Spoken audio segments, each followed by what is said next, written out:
बहुत बहुत स्वागत है आप सभी का ओंकार न्यूज में। मैं हूं आपके साथ कंचन। शुरुआत करेंगे बुलेटिन की बड़ी खबरों के साथ। तो होली से पहले और चुनावों के तुरंत बाद आम जनता को महंगाई का बड़ा झटका लगा है। जी हां, आज से घरेलू एलपीजी सिलेंडर महंगा हो गया है और आपको अब घरेलू एलपीजी सिलेंडर 50 रुपए महंगा मिलेगा। दिल्ली में घरेलू एलपीजी सिलेंडर आज से 1103 रुपए प्रति सिलेंडर के दाम पर मिलेगा। इसका पिछला दाम अगर हम देखें तो 1053 रुपए प्रति सिलेंडर था। कमर्शियल एलपीजी सिलेंडर के दाम भी यहाँ पर लगातार बढ़े हैं और इसके दामों में लगभग 350.50 रुपए की यहाँ पर भारी भरकम बढ़ोतरी कर दी गई है। तो 350.50 रुपए महंगा होने के बाद राजधानी दिल्ली में कमर्शियल गैस सिलेंडर के दाम 2119.50 रुपए प्रति सिलेंडर पर आ गया है। बड़ी खबर इस वक्त हम आपको दिखा रहे हैं। घरेलू सिलेंडर के दाम 8 महीने के बाद बढ़े हैं और इससे पहले 1 जुलाई को घरेलू सिलेंडर के दाम में इजाफा देखा गया था। इससे पिछली बार घरेलू एलपीजी सिलेंडर के दामों में जुलाई में ही इजाफा हुआ था और उसके बाद से कमर्शियल गैस सिलेंडर के दाम तो बढ़े, पर घरों के सिलेंडर में यहाँ पर कमी देखी गई। लेकिन एक बार फिर से 50 रुपए घरेलू सिलेंडर पर बढ़ा दिए गए हैं, जिसे लेकर यहाँ पर लोग बेहद परेशान हैं। आम जनता की जेब पर चौखासा इसका असर जो है वो पड़ा है। आम जनता का कहना है कि जिस तरह से लगातार सिलेंडर पर दाम बढ़ रहे हैं उसे लेकर वो बेहद परेशान है।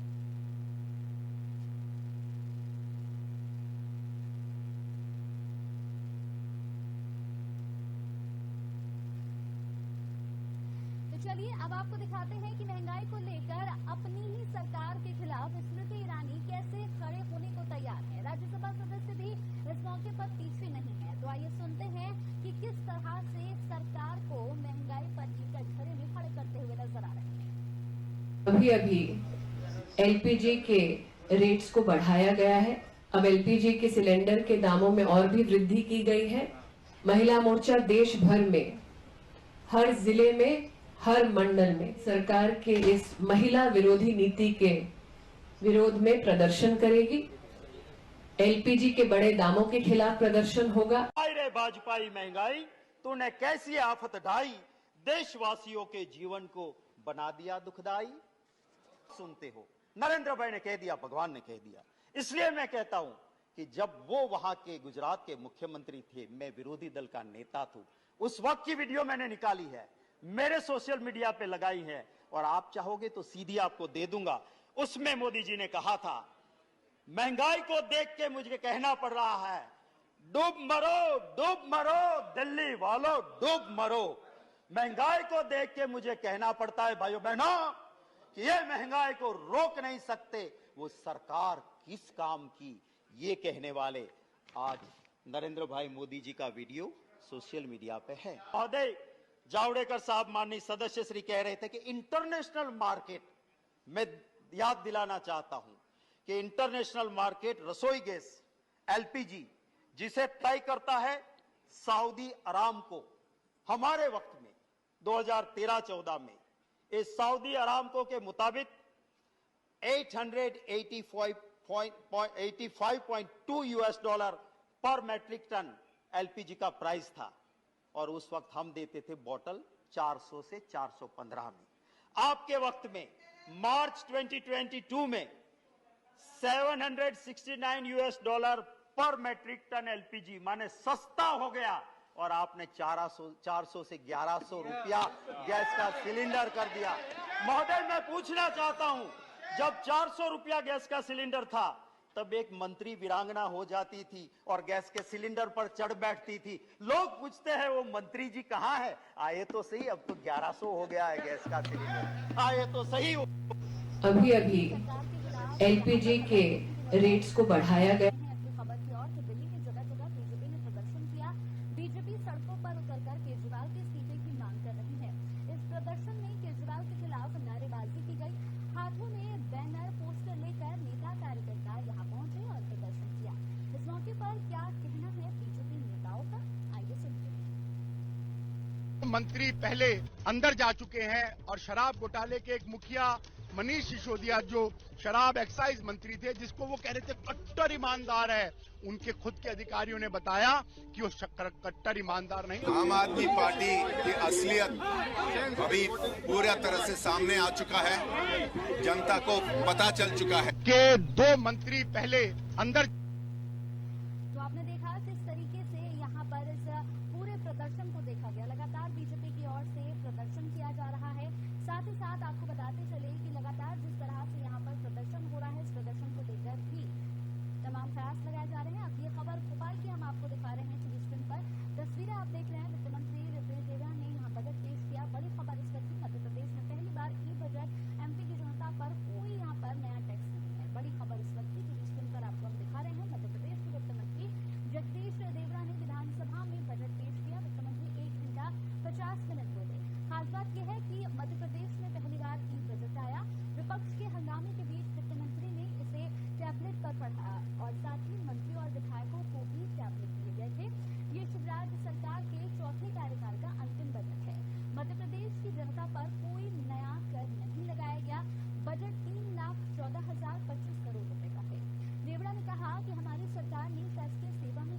बजे विधानसभा में बजट प्रस्तुत होगा। मुझे खुशी है कि मध्य प्रदेश के यशस्वी मुख्यमंत्री शिवराज सिंह चौहान जी के नेतृत्व में, उनके मार्गदर्शन में लंबे समय से सरकार चल रही है। चौथी बार सरकार चल रही है, चौथी बार सरकार बनी है।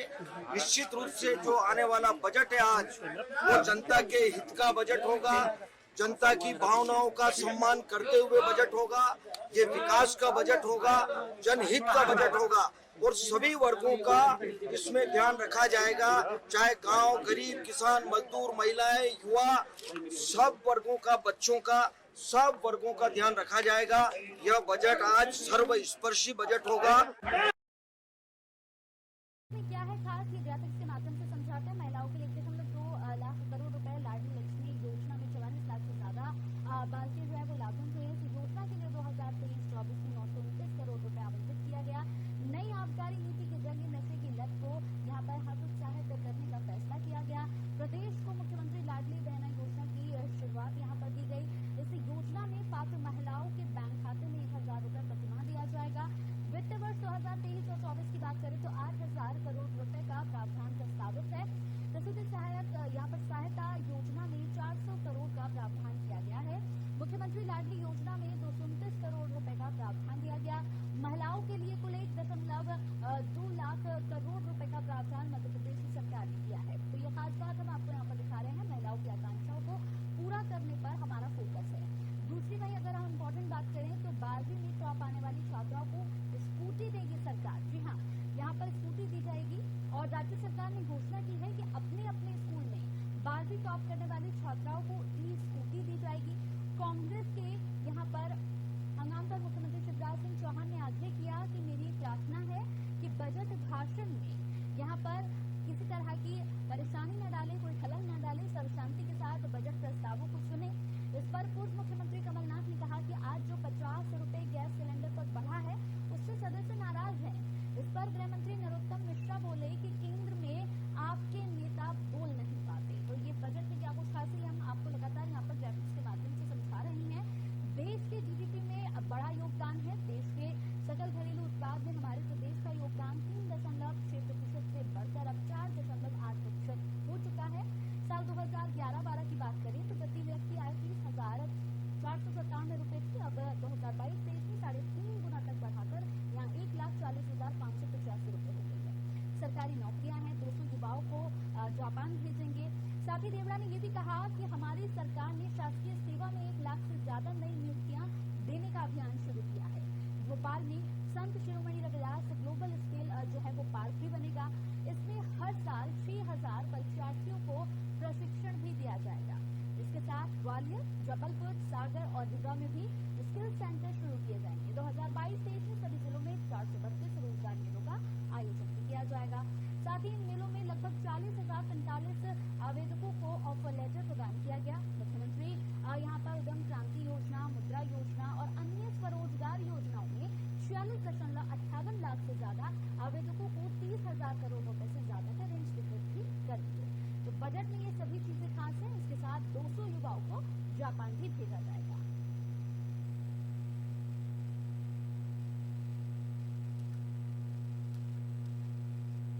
तो आपने देखा कि बजट में क्या कुछ खास है। बिहार विधानसभा में महागठबंधन और भाजपा के विधायक सभी मर्यादा भूल चुके हैं। विधायकों के बीच जुबानी जंग जारी है। बिहार विधानसभा में सीपीआई विधायक महबूब आलम ने यहाँ पर बिगड़े बोल दिए।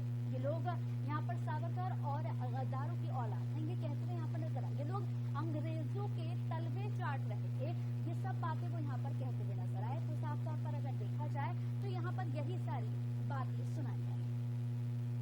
ये लोग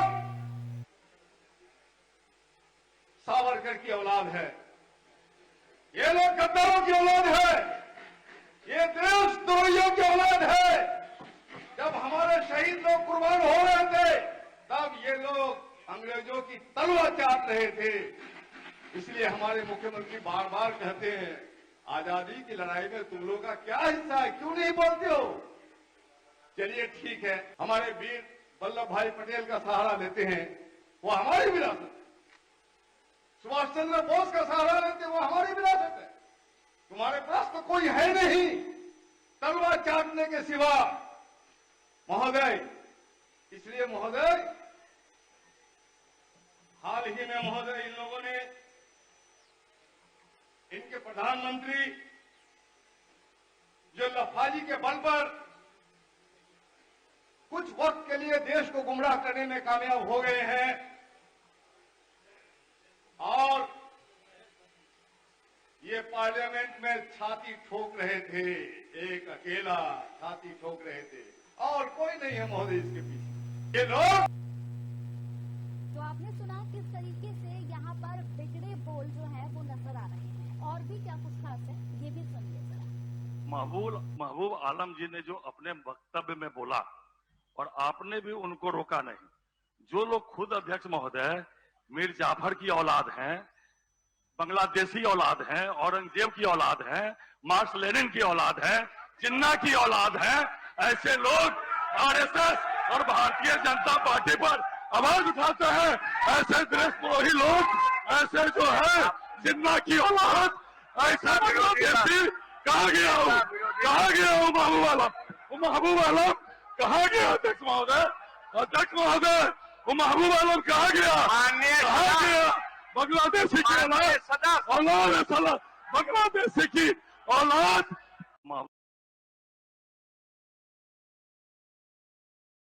तो इस पूरी खबर पर हमारे साथ ज्यादा जानकारी के साथ बीजेपी प्रवक्ता सरोज सिंह जुड़ गए हैं। सरोज सिंह जी, बहुत बहुत स्वागत है ओंकार न्यूज पर।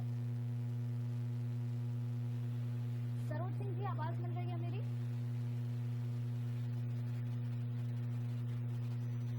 सरोज सिंह जी, मेरी आवाज आपको मिल रही है? तो तकनीकी खराबी की वजह से भी आवाज नहीं मिल पा रही। एक बार फिर से संपर्क करने की कोशिश करेंगे। एक बार फिर से आपको बता दें कि बिहार विधानसभा में सीपीआई विधायक महबूब आलम के बिगड़े बोल, ये लोग सावरकर और गद्दारों की औलाद हैं, ये लोग अंग्रेजों के तलवे चाट रहे थे, ये सब यहाँ पर ये भाषा का इस्तेमाल किया गया। विधानसभा के अंदर सारी मर्यादाएं जो है वो लांघते हुए नजर आए। विधायक के बिगड़े बोल संजय सरावगी ने महबूब आलम पर पलटवार किया। जाफर और जिन्ना की औलाद, उनको कहा कि इस तरह के भाषा का इस्तेमाल वहाँ पर ये हो रहा है जो बेहद खराब है। इस पूरी खबर पर एक बार फिर से हमारे साथ बीजेपी के प्रवक्ता सरोज सिंह जुड़ गए हैं। सरोज सिंह जी, बहुत बहुत स्वागत है आपका। धन्यवाद। सरोज सिंह जी, जिस तरह से ये खबर है, इस खबर को लेकर हर तरफ चर्चाएं हो रही हैं, क्योंकि बिहार विधानसभा में सीपीआई विधायक महबूब आलम ने जिस तरह से ये विवादित बयान दिया, उन्होंने कहा कि ये लोग सावरकर और गद्दारों की औलाद हैं, ये लोग अंग्रेजों के तलवे चाट रहे हैं। इस तरह की भाषा का इस्तेमाल विधानसभा में बिल्कुल ठीक बात नहीं है, क्या कहेंगे इस पर? नहीं, देखिए, ये लोग जो है मानसिक संतुलन खो चुके हैं। ये लोग जो है ये जिस तरह के भाषा का प्रयोग कर रहे हैं, इससे ये ऐसे लोग दया के पात्र हैं। हम कह सकते हैं कि ऐसे लोग दया के पात्र हैं। ये लोग, उसके जो हालत है, इन लोगों को मानसिक संतुलन खो गया है और इन लोगों को मानसिक इलाज की जरूरत है। मैं समझता हूँ कि ऐसे लोगों पर कोई टिप्पणी करना, ऐसे लोगों के बातों पर भी प्रतिक्रिया देना जो है, हम लोग अपना तौहीन समझते हैं। क्योंकि इस तरह के लोग हैं जो हैं और इस तरह के गंदे बोल बोलने वाले लोगों पर प्रतिक्रिया दिया जाए, मैं ऐसा नहीं, मैं समझता हूँ कि ये प्रतिक्रिया देने वाली ना इनकी भाषा है, न प्रतिक्रिया देने वाली इनकी बात है और न प्रतिक्रिया देने वाले ये लोग हैं। तो मैं समझता हूँ कि ऐसे लोगों को मानसिक इलाज की जरूरत है। बिल्कुल। सरोज सिंह जी, वहीं अगर मैं बात करूँ संजय जी की, तो संजय जी ने भी तो महबूब आलम पर पलटवार किया, उन्हें जाफर और जिन्ना की औलाद कह दिया, इस पर क्या कहेंगे? नहीं, देखिए, जब क्रिया के विपरीत प्रतिक्रिया होती है ना, जब आप इस तरह का भाषा का प्रयोग करेंगे, हाँ। तो ये तो न्यूटन का तीसरा नियम है कि क्रिया के विपरीत प्रतिक्रिया होगी। हाँ। अब पहले कोई उस्काने वाली भाषा बोलेगा, हाँ। कोई उस्काने वाली बात तो बोलेगा, उकसाने वाली, तो फिर उस पर तो प्रतिक्रिया लोग अगर देंगे कोई ना। उकसाने वाली भाषा का इस्तेमाल करेगा, तो क्या ये हमें भूल जाना चाहिए कि हम विधानसभा के अंदर खड़े हैं? नहीं, देखिए, अगर कोई गलत काम करता है, सरोज जी, अगर कोई गलत काम करता है, तो क्या हम भी वही करेंगे? ये तो गलत नहीं, होगा वही ना करेंगे, कि अगर तो वो वैसे अगर गलत लोगों को भाषा का जवाब देना इस्तेमाल पड़ेगा कर ना, रहा वैसे है, लोग तो हम भी गलत इस तरह भाषा से का इस्तेमाल मानसिक करेंगे, संतुलन हम भी वहाँ गलत नहीं, भाषा बोलेंगे। अब तो ये देखिए, ठीक है, गांधी जी का अपना तर्क हो सकता है। गांधी जी ने कहा है कि एक गाल पे कोई थप्पड़ मारे, दूसरा गाल भी में दे दीजिए, कहा है उन्होंने। हाँ। लेकिन अब जमाना थोड़ा बदल गया है। अब नहीं, कभी कभी दूसरा गाल गांधी जी भले के ही मत रास्ते की दीजिए, जगह सुभाष सरोज सिंह जी, चंद्र बोस के दूसरा गाल रास्ते को भी भले ही मत अपनाना दीजिए, पड़ता लेकिन है। अपनी मर्यादा में तो हर कोई रहेगा तो बेहतर होगा ना। विधानसभा है, विधानसभा गांधी जी के रास्ते से ही काम नहीं चलता है, कभी सुभाष चंद्र बोस के भी रास्ते अपनाने पड़ते हैं।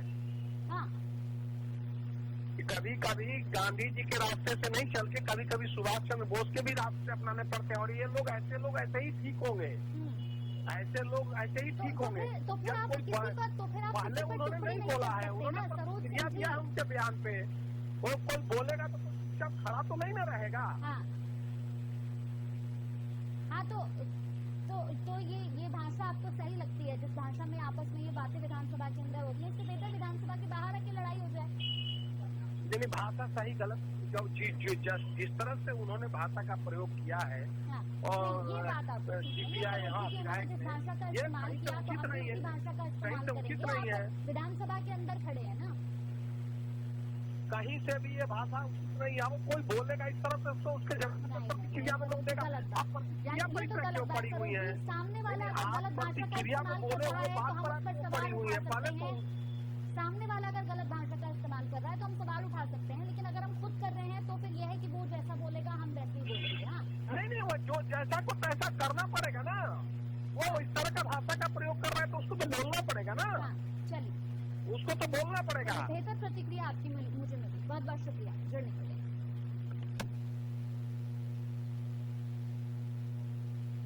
तो विधायक के बिगड़े बोल यहाँ पर हमने आपको सुनाई, किस तरह से यहाँ पर बीजेपी के जो नेता हैं वो भी गलत यहाँ पर बयानबाजी करते हुए नजर आए। आपने सुना कि यहाँ पर किस तरीके से विधायक के बिगड़े बोल नजर आए। संजय सरावगी ने यहाँ महबूब आलम पर पलटवार भी किया, ये नहीं कि शांति से बात सुनकर वो चुप रह गए, उन्होंने यहाँ पलटवार किया और पलटवार करते हुए जाफर और जिन्ना की औलाद उनको कह डाला।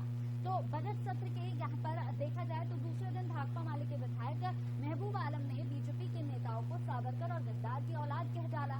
तो अब बीजेपी के विधायक संजय सरावगी ने भी इस पर पलटवार कर दिया, उन्होंने भी कहा कि भाई मीर जाफर और जिन्ना की औलाद हो आप।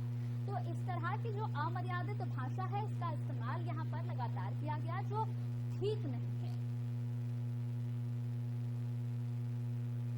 तो जेडीयू प्रवक्ता डॉक्टर सुनील हमारे साथ इस पूरी खबर पर जुड़ गए हैं, उनसे भी बात कर लेते हैं। डॉक्टर सुनील, बहुत बहुत स्वागत है आपका ओंकार न्यूज पर। धन्यवाद। बिल्कुल डॉक्टर सुनील, मेरी आपसे ये एक गुजारिश है कि बिल्कुल सही आप यहाँ पर अपनी बात रखिएगा। जिस तरह से विधानसभा के अंदर अमर्यादित भाषा का इस्तेमाल किया जा रहा है वो कितना ठीक लगता है। सीपीआई के नेता जो है वो कहते हैं कि आप जो है वो जिन्ना की औलाद हो, कोई कहता है कि जाफर की औलाद हो। इस तरह की जो भाषा का इस्तेमाल हो रहा है इसे कितना ठीक, कितना जायज मानते हैं आप? देखिए, सदन एक मंदिर की तरह, हाँ, और सदन के सदस्य समाज में रोल मॉडल होते हैं। तो सदन के सदस्यों को अपना आचरण, अपना व्यवहार और अपने शब्द, अपने वचन एक रोल मॉडल की तरह होनी चाहिए, और असंसदीय भाषा का प्रयोग एकदम उचित नहीं है। तो किन्हीं की तरफ से इस तरह की बातें की जाती हैं तो हमें लगता है कि हम लोग उसके समर्थन में नहीं हैं, उसकी निंदा करनी चाहिए, ताकि उन व्यक्तियों को ये एहसास हो इस तरह के बातें करने से हमें समाज में हमें पहचान नहीं मिलती है, हमारे नाम को घाटा होता है।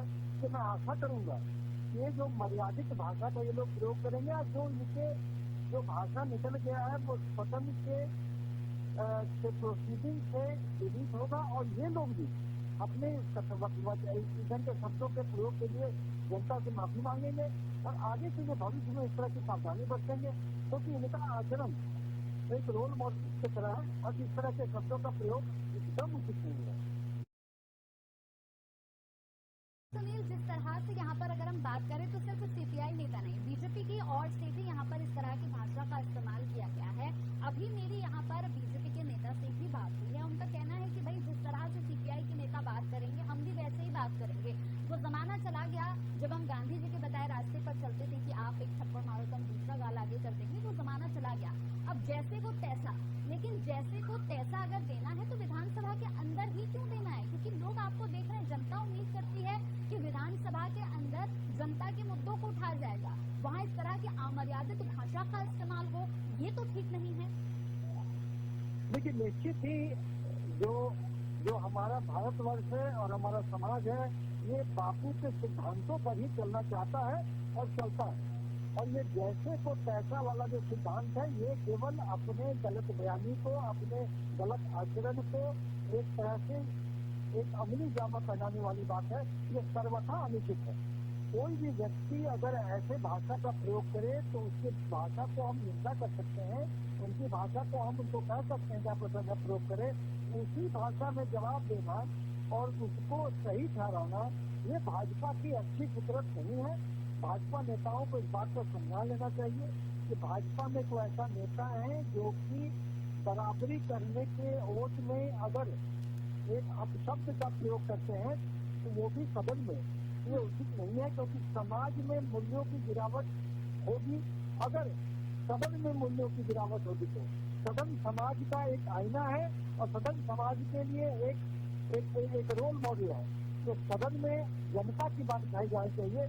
जनता के समस्या के लिए लोग आ गए हैं, आपस में तू मैं करने के लिए नहीं गए हैं। और अगर आपस में जनता के भलाई के चर्चा के दौरान अगर आपस में कुछ छिड़ जाती है बहस तो छिड़े, लेकिन ये ध्यान दें कि आप शब्दों का प्रयोग न हो। हाँ, चलिए बहुत बहुत शुक्रिया आपका हमारे साथ जुड़ने के लिए। डॉक्टर सुनील हमारे साथ रेडियो प्रवक्ता जुड़े थे, जिन्होंने अपनी बातें रखी। तो जाफर और जुम्मन की औलाद जैसे शब्दों का इस्तेमाल विधानसभा के अंदर किया गया, जो बिल्कुल ठीक नहीं है।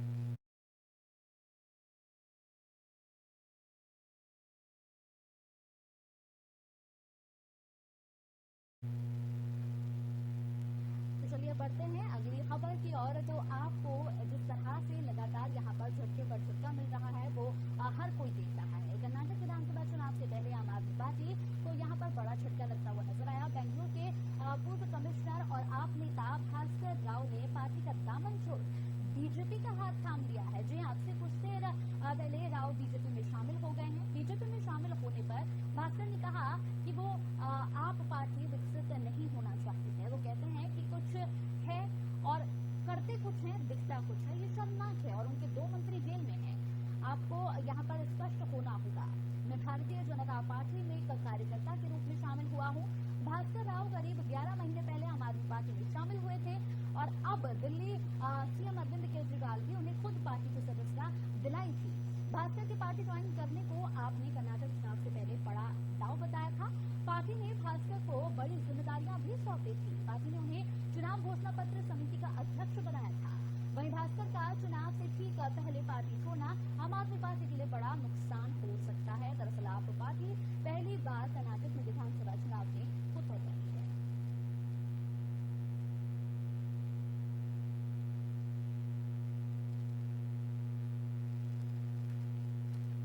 तो चलिए बढ़ते हैं अगली खबर की ओर। केजरीवाल सरकार में 2 नए मंत्री बनेंगे। उपराज्यपाल को यहाँ पर भेज दिया गया है पूरा।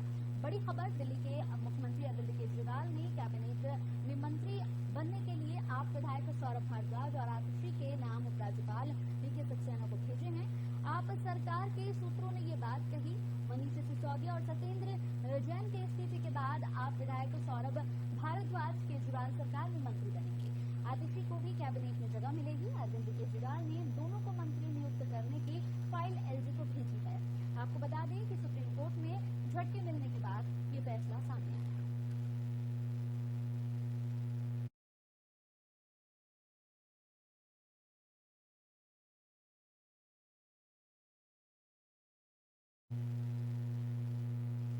तो महाराष्ट्र के मुंबई में एनएसई स्टॉक एक्सचेंज के बाहर गौतम अडानी के खिलाफ प्रदर्शन कर रहे कांग्रेस नेताओं को मुंबई पुलिस ने हिरासत में लिया। गौतम अडानी के खिलाफ कांग्रेस का हल्ला बोल लगातार जारी है। कांग्रेस केंद्र सरकार को इस मामले में लगातार सवालों के घेरे में खड़ा कर रही है, जिसे लेकर कांग्रेस नेताओं ने प्रदर्शन किया है, नारेबाजी कर विरोध भी जताया है। जिसके बाद प्रदर्शन कर रहे नेताओं को पुलिस ने हिरासत में लिया।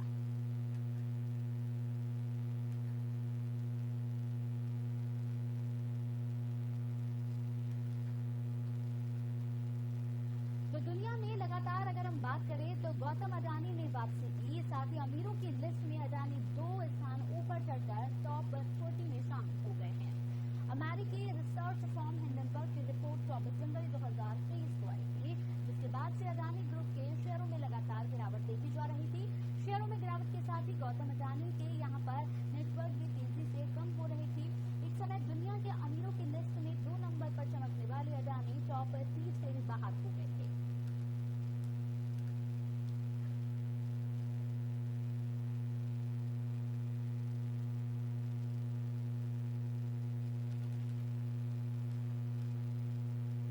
खबर वाराणसी से। वाराणसी के रामनगर बंदरगाह से शुरू हुई एमवी गंगा विलास क्रूज की यात्रा मंगलवार को 50 ट्रिलियन बांग्लादेश होते हुए असम के डिब्रूगढ़ में पहुंच गई। क्रूज ने 3200 किलोमीटर की यात्रा की। इससे दुनिया की सबसे लंबी रिवर क्रूज यात्रा का रिकॉर्ड बना है। केंद्रीय जलमार्ग मंत्री सर्बानंद सोनोवाल ने क्रूज और पर्यटकों का स्वागत किया।